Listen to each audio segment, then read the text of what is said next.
Vous avez entendu ce qui s'est dit en plateau. Vous suivez évidemment tout ce qui se passe depuis ce matin et l'annonce de la démission de Sébastien Lecornu. On a un peu le sentiment qu'aujourd'hui, ce qui se présente au président de la République, c'est soit la dissolution, soit la nomination d'un Premier ministre socialiste. S'il choisit un Premier ministre socialiste, est-ce que vous le soutiendrez? Si c'est Olivier Faure, est-ce que vous serez derrière cette décision?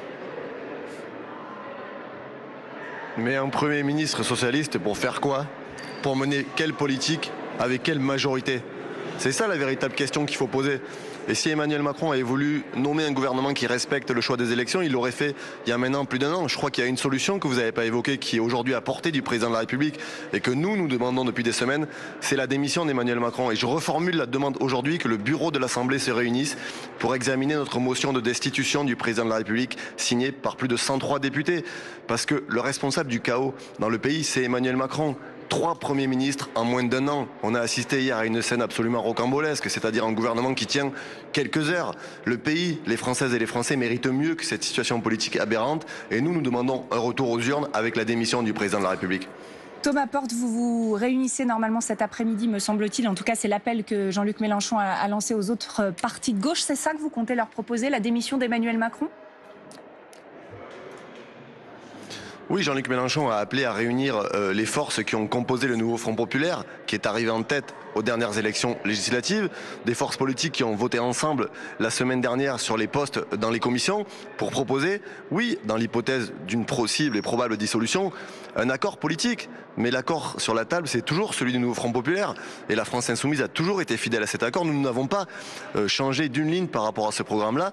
Et toutes celles et ceux qui sont fidèles à ce programme, qui souhaitent s'engager sur un programme de rupture, sont évidemment les bienvenus dans des possibles négociations. On n'en est pas encore là aujourd'hui, mais nous, ce qu'on demande, effectivement, et ce qu'on va proposer, c'est la motion de destitution qui a été signée par la quasi-totalité des députés du groupe écologiste et la quasi-totalité des députés du groupe communiste. Donc aujourd'hui, ceux qui sont isolés sur la motion de destitution, c'est le Parti socialiste. Oui, voilà, c'est à ça que je voulais en venir, parce que vous nous dites, nous, on n'a pas changé d'un iota sur le programme du NFP, nous, les insoumis, mais les socialistes, oui, visiblement, selon vous. Comment vous comptez les convaincre de revenir finalement dans le giron du NFP, ou dans votre giron, en fait, si on dit les choses?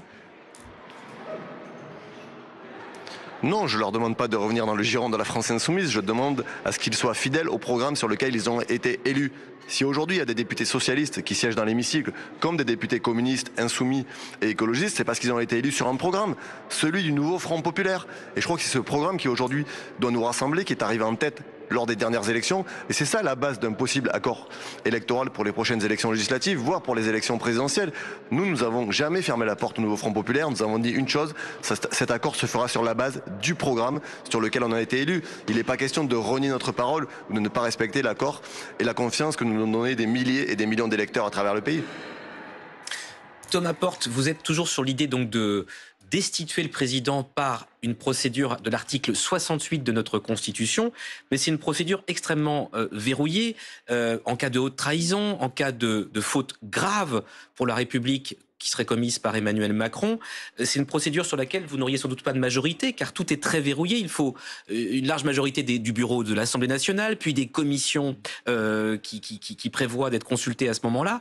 Pourquoi vous continuez sur cette procédure qui a quasiment aucune chance d'aboutir ? Vous savez, il y a quelques mois en arrière, si on vous écoutait, on nous disait que l'extrême droite allait gagner les élections. Finalement, ça n'est pas arrivé. Je crois qu'aujourd'hui, il y a une majorité dans ce Parlement, y compris au Sénat, pour voter la destitution du président de la République. J'ai entendu les différents responsables des forces politiques, aujourd'hui avec lesquels je ne partage absolument rien, mais qui pointent un responsable et qui pointent Emmanuel Macron. Il y a une chance aujourd'hui que cette motion aboutisse. Encore faut-il que le bureau de l'Assemblée se réunisse et qu'on permette de l'examiner, et chacune et chacun prendra ses responsabilités. Mais vous savez, quand vous avez grillé 3 premiers ministres en quelques mois, que vous n'avez pas de majorité, que vos propres députés sont lessivés, c'est qu'il y a aujourd'hui un responsable, et c'est Emmanuel Macron. Et aujourd'hui, ce responsable, il doit assumer ses actes. Vous avez raison, Emmanuel Macron peut faire le choix personnel de démissionner. Mais si le président de la République refuse de démissionner, nous irons le chercher, c'était ses propres mots à l'époque, par une motion de destitution. On était il y a quelques instants à votre place en direct avec un représentant du Rassemblement national qui nous disait être certain que si dissolution il y avait, le Rassemblement national pouvait obtenir une majorité, voire une majorité absolue. J'aimerais bien votre sentiment là-dessus, parce que vous avez l'air certain que le Rassemblement national n'a aucune chance de remporter quoi que ce soit s'il y a dissolution. Moi, je fais pas des campagnes électorales sur des prédictions et des sondages. Je fais des campagnes électorales sur la réalité du terrain et sur le résultat des élections. Et une campagne, quand on la mène, c'est pour la gagner. Et je crois qu'aujourd'hui, moi, je mènerai de toutes mes forces tous les combats pour que jamais l'extrême droite dans ce pays n'arrive aux affaires, pour que jamais l'extrême droite ne gouverne ce pays, parce que c'est un danger pour les Françaises et les Français. Donc les représentants du Rassemblement national peuvent dire et venir à la télé penser qu'ils ont déjà gagné l'élection qui va se dérouler, mais je constate que quand il a fallu censurer à plusieurs reprises le gouvernement, ces gens ne l'ont pas fait. Quand il faut signer des motions de destitution pour destituer le président de la République, ces gens ne le font pas. Donc c'est bien de venir sur des plateaux, demander des élections, dire qu'il faut retourner aux urnes, mais quand il y a la possibilité d'engager des procédures pour donner la parole au peuple, ces gens se défaussent. Donc moi je serai de toutes les batailles pour faire reculer l'extrême droite dans ce pays. Merci Thomas Porte d'avoir accepté de répondre à nos questions sur France Info. Bien évidemment.